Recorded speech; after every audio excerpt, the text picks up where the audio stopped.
Hello दोस्तों, तो बढ़ते हैं इस सीरीज के 10th एपिसोड की तरफ। अगर वीडियो पसंद आए तो वीडियो को लाइक और चैनल को सब्सक्राइब जरूर कर देना। एपिसोड की शुरुआत बिल्कुल उसी सीन से होती है जहां हू जियान ने सुशा को शादी के लिए प्रपोज कर दिया था और वो भी अचानक से सुनकर काफी ज्यादा शॉक्ड हो गई। हू जियान उसे एक्सप्लेन कर रहा था कि इस तरह हमारे स्टॉक शेयरिंग के हो जाएंगे तो तुम्हारी कंपनी पे ज्यादा इफेक्ट नहीं आएगा, और अगर तुम टेंग जिंगशिंग के बारे में सोच रही हो। इससे पहले कि वो अपनी बात कंप्लीट करता, सुशा कहने लगी कि हू जियान, मैं जानती हूँ कि तुम जो भी कह रहे हो वो बेहतरी के लिए कह रहे हो। मैं इस बारे में सोचूंगी और शायद कोई दूसरा और बहुत अच्छा रास्ता मिल जाए। जो कहकर वो वहाँ से चली गई। जब वो घर पहुँची तो सामने ही डैड बैठे हुए थे और अचानक उनको यहाँ पर देखकर वो पूछने लगी कि डैड, आप हॉस्पिटल से वापस क्यों आ गए हैं। डैड बोले कि इतना कुछ हो गया है, क्या मैं हॉस्पिटल रह पाता। सुशा और भी ज्यादा सैड हो गई और कहती है कि डैड, क्या आप भी सब कुछ जानते हो। मैंने बहुत कोशिश की कि आपको इन सब के बारे में पता ना चले, मैं अकेले ही हैंडल कर लूं। डैड ने बताया कि हम दोनों को ही धोखा मिला है। तुम्हें पता है यूएस से जो हमारे सबसे बड़े शेयर होल्डर थे ना, वो कोई और नहीं बल्कि न्यांची और टेंग जिंगशिंग ही था। न्यांची से मेरी शादी को कई साल गुजर गए, मगर मैं आज तक नहीं समझ पाया कि आखिर वो कैसी है और क्या चाहती है। तुम भी तो टेंग जिंगशिंग से 1 साल तक दूर रही, क्या अभी भी तुम्हें उस पर ट्रस्ट है। उनकी बातें सुशा को मजीद हर्ट कर रही थी। वो कहने लगी कि डैड, मैं जानती हूँ उसने मुझे एक बार फिर से धोखा दिया, मगर इस बात को मानना मेरे लिए मुश्किल है कि वो किसी का कत्ल करेगा। जबकि डैड बोले कि मैं भी कितना बेवकूफ हूँ, एक विलन को अपने घर में खुद आने दिया। अगर मुझे पता होता कि वो इस तरह की औरत होगी तो भला मैं उससे कभी शादी ही क्यों करता। इस दौरान उनकी तबीयत खराब होने लगी। सुशा फौरन से उनको मेडिसिन खिला देती है और उनको हौसला देने लगी कि आप फिक्र नहीं करे, मैं हूँ ना, कुछ भी करके सब कुछ ठीक कर दूंगी। इसके बाद वो अपने रूम में आकर टेंग जिंगशिंग का वो ग्लास वाला पपी उठाती है और उसे देखते हुए टेंग जिंगशिंग को याद कर रही थी लास्ट टाइम जब वो इससे बार बार माफी मांगता रहा। और सुशा ने उसे कहा था कि अच्छा ठीक है, बार बार माफी मांगना बंद करो, मैं अभी भी तुम पर ट्रस्ट करने के लिए तैयार हूँ, लेकिन खबरदार तुमने मुझे कभी दोबारा धोखा दिया तो मैं कभी भी माफ नहीं करूंगी। प्रेजेंट में वो टेंग जिंगशिंग के बारे में सोच कर रो रही थी, क्योंकि वो अभी भी उसे बुला नहीं पा रही और कंपनी के भी बहुत बुरे हालात चल रहे हैं। आखिरकार खुद को संभालते हुए उसने हू जियान को कॉल की और उसे पूछा कि हू जियान, तुमने जो मुझे शादी की ऑफर दी थी, क्या वो अभी भी वैलिड है, क्योंकि मैं तुमसे शादी करने के लिए तैयार हूँ। नेक्स्ट सीन अगली सुबह का दिखाया गया। सुशा काफी ज्यादा परेशान थी। उसकी सेक्रेटरी ने आकर बताया कि आपने मिस्टर हू जियान के साथ अपनी एंगेजमेंट की अनाउंसमेंट कर दी। इसकी वजह से स्टॉक प्राइस काफी ज्यादा स्टेबल हो गई है, मगर आपने मिस्टर टेंग जिंगशिंग से ब्रेकअप कर लिया, इसलिए हनी लव में काफी मैसिव नुकसान हुआ है। इस वक्त तो सुशा वान माओ ग्रुप के बारे में कुछ भी नहीं कर सकती और ना ही उसके पास कोई आइडिया था। जबकि सेक्रेटरी ने दोबारा पूछा कि क्या आपने सच में मिस्टर टेंग जिंगशिंग पर गिव अप कर दिया। उसके कुछ भी कहने से पहले ही वहाँ पर हू जियान आ जाता है, जो उसके पास बैठते हुए कहने लगा कि हमने सोशल मीडिया पर यह तो अनाउंस कर दिया कि हमारी शादी नेक्स्ट वीक होगी, लेकिन अगर तुम चाहो तो हम इसे कैंसिल भी कर सकते हैं, क्योंकि मैं तुम्हें फोर्स नहीं करना चाहता। सुशा बोली कि नहीं, इसमें तुम्हारी कोई गलती नहीं और ना ही तुम मुझे फोर्स कर रहे हो। वो भी इसके हाथ पर हाथ रखते हुए तसल्ली दे रहा था कि तुम भी परेशान मत हो, मैं खुद ही तुम्हारे हाथों यूज होने के लिए तैयार हूँ। जबकि उसने अपने हाथ पीछे कर लिए कि मेरे ख्याल से मुझे कुछ और वक्त चाहिए अपनी फीलिंग्स को समझने के लिए। हू जियान बोला कि मैं समझ सकता हूँ, लेकिन अपने पास्ट को बुलाने का सबसे अच्छा तरीका ये है कि खुद में थोड़ा चेंज लाया जाए। चलो मैं तुम्हारे साथ चलता हूँ, तुम्हारा मूड भी फ्रेश हो जाएगा। इसके बाद नेक्स्ट सीन में हू जियान ने उसे काफी शॉपिंग करवाई थी और उसका हेयर स्टाइल भी चेंज करा दिया। सुशा उसका शुक्रिया अदा करने के साथ साथ कह रही थी कि मुझे नहीं लगता ये हेयर स्टाइल मुझे कुछ ज्यादा सूट कर रहा है, जबकि वो बोला कि नहीं, तुम्हें गलत लगा, ये तो तुम्हें बहुत सूट कर रहा है। ये कहते हुए वो इसके बहुत ज्यादा करीब आ गया था, जबकि सुशा उससे पीछे हट गई और वो भी फौरन से माफी मांग लेता है। आफ्टर दैट वो बात बदलते हुए रिपोर्टर्स के बारे में पूछने लगा कि आजकल उन्होंने तुम्हारे घर के सामने ही कैंप लगा लिया, जिस पर सुशा बोली कि हाँ, इसलिए ही तो मैंने डैड को वापस से हॉस्पिटल भेज दिया, उनकी तबीयत भी ठीक नहीं रहती, मैं नहीं चाहती कि वो इन मामलों में पड़े। हू जियान बोला कि फिर तो तुम भी घर पर अकेली होगी, क्यों ना तुम मेरे घर में शिफ्ट हो जाओ, वैसे भी कुछ दिनों में हमारी शादी होने वाली है और घर पर रहकर मैं तुम्हारा अच्छे से ख्याल भी रख पाऊंगा। सुशा ऐसा चाहती तो बिल्कुल भी नहीं थी, लेकिन फिर भी उसने हाँ कह दिया। नेक्स्ट सीन डिनर का दिखाया गया। हू जियान ने सारी डिशेज अपने हाथों से प्रिपेयर की और सुशा को भी बुला लेता है, मगर जैसे ही इसकी नजर उस पर पड़ी कि उसने अपना हेयर स्टाइल चेंज कर दिया और वो ड्रेस भी जो इसने दिलाई थी तो इसे बिल्कुल भी अच्छा नहीं लगा। सुशा बोली कि माफ करना, मैं उसमें कंफर्टेबल नहीं थी इसलिए मैंने चेंज कर दिया। जबकि हुजियान नॉर्मल बिहेव करने लगा कि कोई बात नहीं, बैठ जाओ। फिर जैसे ही उसने खाना चखा तो उसमें वसाबी का बहुत ज्यादा टेस्ट था जो कि सुशा को बिल्कुल भी पसंद नहीं था और वो दिल ही दिल में कह रही थी कि ओह नो, हर डिश में इसने वसाबी का यूज किया है, अब मैं इसे कैसे खाऊंगी। लेकिन जब हुजियान ने उसे पूछा कि तुम्हें पसंद आया तो मजबूरन भी उसे कहना पड़ा कि हाँ बहुत अच्छा बना है। फिर उठते हुए बहाना लगा दिया कि हुजियान मुझे पहले से भी कुछ ज्यादा भूख नहीं थी, मैं आराम करना चाहती हूँ, जो कहकर वो अपने रूम में चली गई। हुजियान तो जैसे उसके साथ जबरदस्ती ही करना चाह रहा था, लेकिन क्यों ये तो हमें आगे जानने को मिलेगा। इसके बाद रात का सीन दिखाया गया और सुशा को भूख के मारे बिल्कुल भी नींद नहीं आ रही थी। आखिरकार उसने उठते हुए ऑनलाइन स्क्रैवर्स ऑर्डर कर दिए। थोड़ी ही देर में उसका ऑर्डर आ जाता है। जब वो रिसीव करने के लिए जा ही रही थी तो हुजियान उसके सामने खड़ा था वो पार्सल लेकर। सुशा बोली कि ये पार्सल मेरा है और वो बोला कि बारबेक्यू सेहत के लिए बिल्कुल भी अच्छे नहीं, चलो मैं इसे तुम्हारे लिए फेंक देता हूँ, और फौरन से उसे डस्टबिन में डाल दिया। सुशा को ये बात बिल्कुल भी अच्छी नहीं लगी। वो कहती है कि अगर तुम्हें नहीं पसंद तो मुझे तो खाना है ना, तुमने उसे डस्टबिन में क्यों फेंक दिया। जबकि हुजियान कह रहा था कि अगर तुम्हें कुछ खाना ही है तो हेल्दी खाओ और किचन में कितना कुछ पड़ा हुआ है, चलो मैं ही तुम्हारे लिए बना देता हूँ। सुशा बोली कि नहीं, मुझे कुछ भी नहीं खाना। वापस से अपने रूम में चली गई। उसे गुस्सा भी आ रहा था और दिल ही दिल में सोच रही थी कि हुजियान इतना जिद्दी इंसान है, मैंने पहले कभी नोटिस क्यों नहीं किया। अब मैं क्या करूँ, भूख तो मुझे अभी भी लगी हुई है। और उसने बारबेक्यू भी फेंक दिए। इसी दौरान उसे टैंग जिंगशिंग की याद आने लगी। एक बार जब वो स्क्रैवर्स खा रहा था और सुशा ड्रंक थी तो उसके हाथ में से खाने लगी। अपने पेंडेंट को देखते हुए वो उसे याद कर रही होती है और धीमे से कहने लगी कि टैंग जिंगशिंग तुम कहाँ हो। इसके बाद हमें अगली सुबह का सीन दिखाया गया। वो जब अपने रूम से बाहर आई तो हुजियान ने उसके लिए ब्रेकफास्ट प्रिपेयर कर रखा था और एक नोट भी कि मैं एक मीटिंग अटेंड करने के लिए जा रहा हूँ, तुम अच्छे से नाश्ता कर लो और घर पर ही रहकर मेरा वेट करना।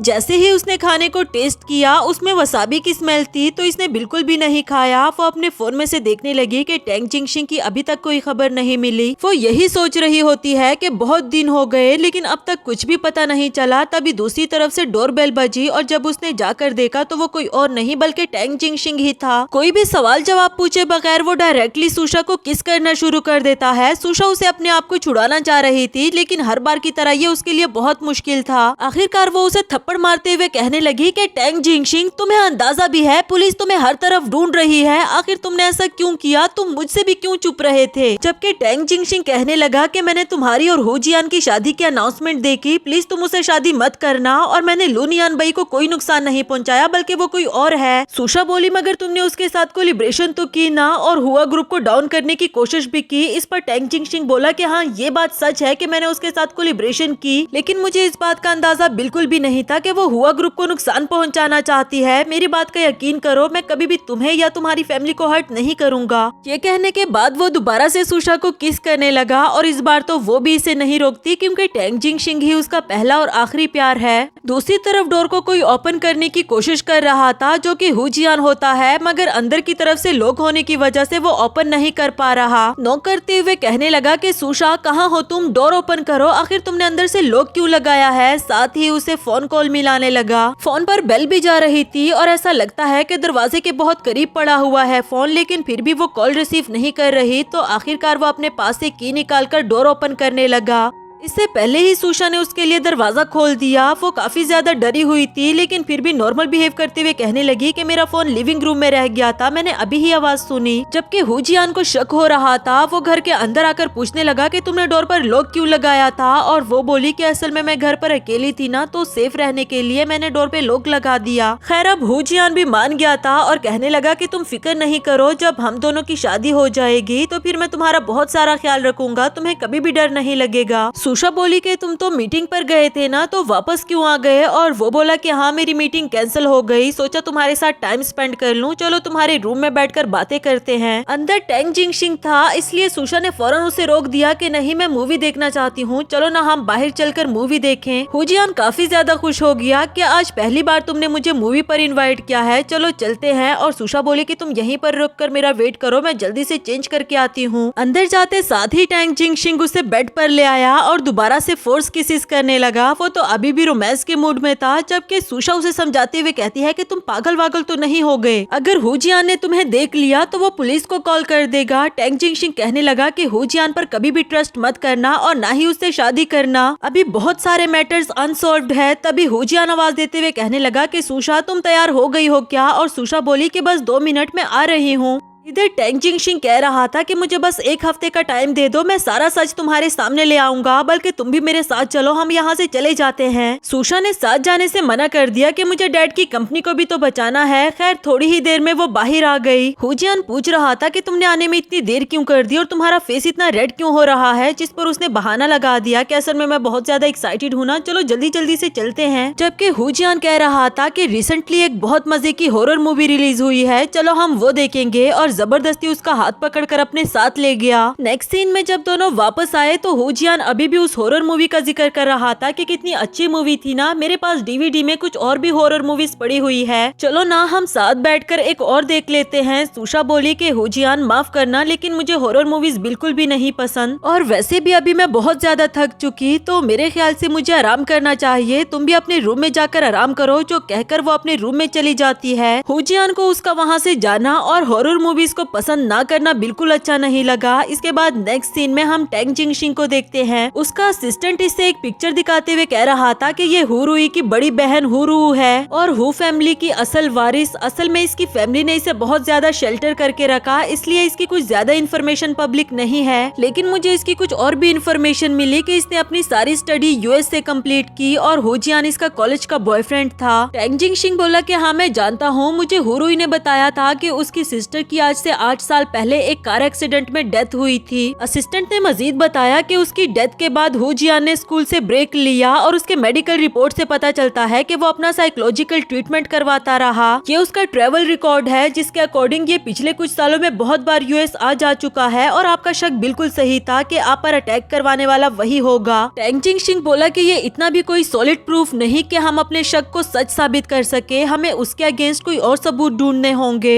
अगली सुबह सुशा जब अपने रूम से बाहर आई तो हुजियान ने टेबल पर कुछ डीवीडीज रखी हुई थी और साथ ही नोट लिख कर रखा होता है कि सुशा इनमें से एक पिक कर लो, हम रात को साथ बैठकर वो मूवी देखेंगे। सुशा के लिए तो ये बहुत ज्यादा बोरिंग था और वो अपना मोबाइल भी वहीं पर गिरा देती है, जो कि रिमोट से लग गया और दूसरी तरफ से एलईडी ऑन हुई, जिसमें हुजियान हुरुयू के साथ पोट्री कर रहा होता है। अचानक से जब सुशा की उस पर नजर पड़ी तो वो देखकर कहने लगी कि सिस्टर। उसे तो देखकर यकीन ही नहीं आ रहा था कि उसकी सिस्टर और हुजियान दोनों रिलेशनशिप में थे, जबकि वो बिल्कुल अपनी सिस्टर की तरह दिखती थी, इसलिए ही तो हुजियान उसके पीछे पड़ा हुआ है। हुरुयू ने हुजियान से कहा था कि हम तुम्हारी हर बर्थडे पर यहाँ पर आकर पोट्री किया करेंगे, और तभी सुशा को याद आया कि वो इस बार भी अपने बर्थडे पर पोट्री ही कर रहा था। इवन कि उसने सुशा से ये भी कहा था कि अगले साल भी तुम मेरे साथ यहाँ पर जरूर आना। और जब उसने वहाँ पर वो छोटे छोटे से स्टेचूज देखे जो कि हुजियान ने खुद ही बनाए थे, तो वो काफी ज्यादा डर गई थी। उसे यकीन नहीं आ रहा कि हुजियान अब तक उसके साथ किसी मकसद की वजह से था। उधर हुरुयू हुजियान से कह रही थी कि तुमने कितनी बार मेरी फेवरेट हॉरर मूवी देख ली है, चलो इस बार कोई और मूवी ट्राई करते हैं। इस पर भी सुशा समझ गई थी कि वो क्यों मुझे बार बार हॉरर मूवी ही दिखाना चाहता था, और इवन कि मेरी बर्थडे पर उसने मुझे जो वो ब्रेसलेट दिया था और उस पर वो नाम लिखा था, वो भी मेरा नहीं बल्कि सिस्टर का ही था। अब वो बहुत ज्यादा परेशान हो गई थी, उसे समझ नहीं आती कि क्या करूं। तभी उसने अपनी सिस्टर के बैग पर एक तिल देखा तो वो फौरन से वहाँ पर पॉज कर देती है और करीब जाकर देखने लगी। उसे याद आता है कि मेरे शोल्डर पर भी बिल्कुल ऐसा ही तिल है, जबकि वो पहले तो नहीं था, और अचानक से उसे एक दिन वो तिल नजर आया। वो अभी ये सोच ही रही थी कि तभी पीछे से हुजियान खड़ा था और कहने लगा कि बताओ फिर कैसा लगा, जो सुनकर वो बहुत ही ज्यादा डर गई। वो बोला कि मैं जानता हूँ तुम यही सोच रही हो ना कि ये तिल तुम्हारे शोल्डर पर कैसे आया, तो उस दिन जब तुम मेरे ही घर पर थी और ड्रंक होकर वहीं पर सो गई। फ्लैशबैक से हम देखते हैं कि तभी हुजियान ने ये सब कुछ प्लान किया था, और तभी जब टैंग जिंगशिंग की कॉल आने लगी तो उसे गुस्सा आ जाता है कि टैंग जिंगशिंग अगर तुम ना होते तो सुशा आज मेरी होती, लेकिन कोई बात नहीं, मैं तुम्हें भी जल्दी ही अपने रास्ते से हटा दूंगा। जो कहने के बाद वो सुशा के शोल्डर पर वो तिल बना देता है और उसे जाग तक नहीं आई। अब प्रेजेंट में वो उससे काफी ज्यादा डर रही थी, जबकि हुजियान बोला कि प्लीज वही खड़ी रहो, अगर तुमने भागने की कोशिश की तो तुम हुरुयू की तरह बिल्कुल भी नहीं लगोगी। जबकि सुशा ने उसे कुछ दे मारा और फिर वहाँ से भागने लग जाती है। हुजियान को बिल्कुल भी अच्छा नहीं लगा, वो भी उसके उसके पीछे भागकर उसे रोकना चाह रहा था और लाख कोशिश करने के बावजूद भी सुशा वहाँ से नहीं भाग पाई। आखिरकार हुजियान उसे पकड़ लेता है, उसे चेयर के साथ बांध दिया था और उसके मुंह पर भी टेप लगा दिया, जबकि सुशा काफी ज्यादा डरी हुई थी। हुजियान बोला कि तुम यू से बहुत ज्यादा डिफरेंट हो, उसे एडजी जैकेट्स पहनना पसंद है जबकि तुम्हें वो गर्लिश ड्रेसेस, उसे हॉरर मूवीज पसंद है मगर तुम्हें नहीं, उसे वसाबी खाना पसंद था लेकिन तुम्हें कभी भी पसंद नहीं आई, तुम उससे बहुत ज्यादा डिफरेंट हो। मैं हमेशा यही सोचता था कि क्या कभी तुम मेरी यू बन पाओगी मेरे लिए, लेकिन उस दिन जब तुमने यू की ड्रेस पहनी और मेरे सामने आई तो मुझे पहली बार लगा कि मैं तुम्हें यू बना सकता हूँ। साथ ही हमें फ्लैशबैक का सीन दिखाया गया। सुशा जब वो ड्रेस पहनकर इसके सामने आई थी तो वो दिल ही दिल में कहने लगा कि फाइनली मुझे मेरा प्यार वापस मिल गया है, अब मैं कभी भी इसे खुद से दूर जाने नहीं दूंगा, और इसीलिए ही तो वो देर तक उसे देखता रहा। प्रेजेंट में हुजियान उसे कहता है कि मैंने बहुत कोशिश की आहिस्ता आहिस्ता कि तुम में यू वाली क्वालिटीज आ सके और फाइनली मैं उसमें कामयाब भी हो गया। खैर अगर तुमने यू के हाथ पर देखा हो तो उस पर जल जाने का निशान था, कॉलेज में ही उसका हाथ जला था। जब हमारा कैंप लगा था तो वो मेरे लिए कुकिंग कर रही थी और उस दौरान उसका हाथ जला। मैं तुम्हारे हाथ पर भी बिल्कुल वैसा ही निशान बनाना चाहता हूँ। बर्नर लेकर इसके करीब आ गया था। सुशा उसे रोकना चाह रही थी जबकि वो बोला कि खामोश रहो और हिलने की कोशिश बिल्कुल भी मत करना क्योंकि निशान खराब नहीं होना चाहिए। इसी के साथ हमारा ये वाला एपिसोड भी खत्म हुआ।